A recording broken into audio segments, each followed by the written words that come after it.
Hello, good morning, good evening, good day. Suzanne Knabe-Nicole here from Police Science Doctor with your weekly dose of police science snippets.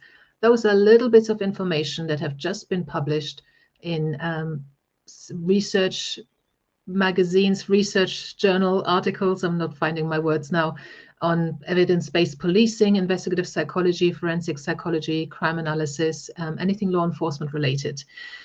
The practitioner who actually works on the front line or works in the back office supporting investigations and law enforcement, patrolling and operational stuff doesn't usually get access to scientific findings and doesn't have subscriptions to the scientific journals, and also doesn't have the time to go through them and find something that's relevant to their role. So that's what Police Science Doctor does. I go through lots of recently published articles and see if there's something that I find is practical, that is something you can hopefully employ, put into practice straight away.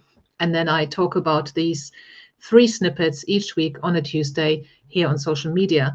I also send them directly into your inbox with a link to the original research article. All you have to do to get that, and also to get access to the library full of previous police science snippets as PDFs that you can keep for reference, is just simply get onto the email list for Police Science Doctor. Just Google police science, get onto the website and enter your details into the form that pops up. Or if it doesn't pop up, just scroll down to any of the pages and it'll be there. So what we've got this week, the first one is race, incarceration, or diversion. It's not a choice of the 3. It will make sense, hopefully. This study tested whether the racial or ethnic identity of an offender influences perception of post-conviction risk, placement, as in either incarceration or community supervision, and the need for, or the perceived need for, mandated treatment. The offender's racial or ethnic makeup, I forgot a word there, did not impact ratings of reoffense risk or placement decisions. However, the Black offender was more likely to be mandated with treatment. Participants exposed to risk information proffered by an expert more often calibrated their risk decision to the offender's actual risk level. So for some reason, people seem to think that Black offenders are more in need of treatment. So there's a bias in there. The second snippet is about concerns by victims about body-worn cameras or body-worn video. This study with survivors of intimate partner abuse and sexual assault found that while 79% support police use of body-worn video, 90% have concerns with the technology. These fell into 3 main areas: fear of body-worn video capturing trauma responses that could be used against those survivors, body-worn video decreasing survivor comfort and reporting, and body-worn video re-victimizing survivors and contributing to survivors' loss of control.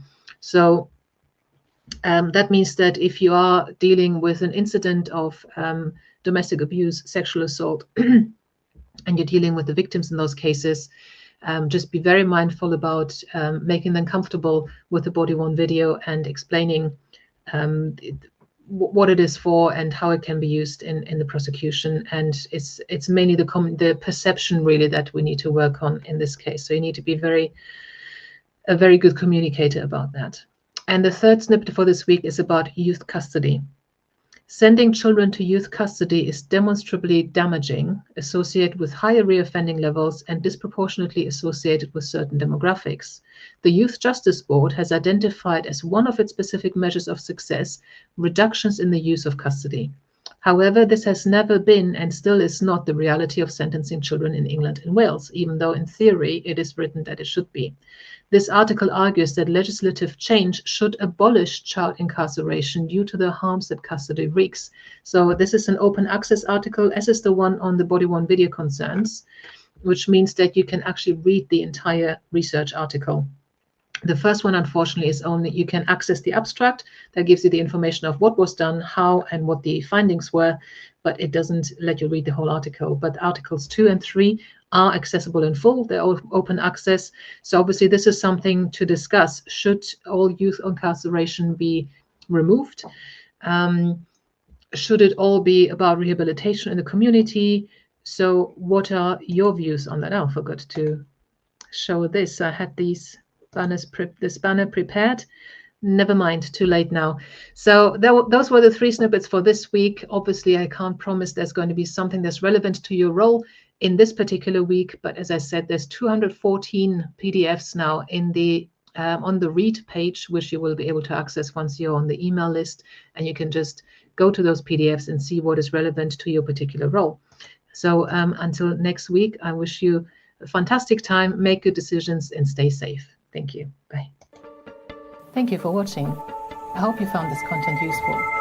You can get access to each episode's transcript with key learning points, timestamps, and references if you get yourself onto my mailing list. Just go to the main website on policesciencedoctor.com, and on the bottom of each page you will find a sign-up form for notifications of new content. Just enter your first name, your preferred email address, and the type of organization you work for. You will not get any spam. This is just for me to let you know about new content and for you to get access to all the transcripts.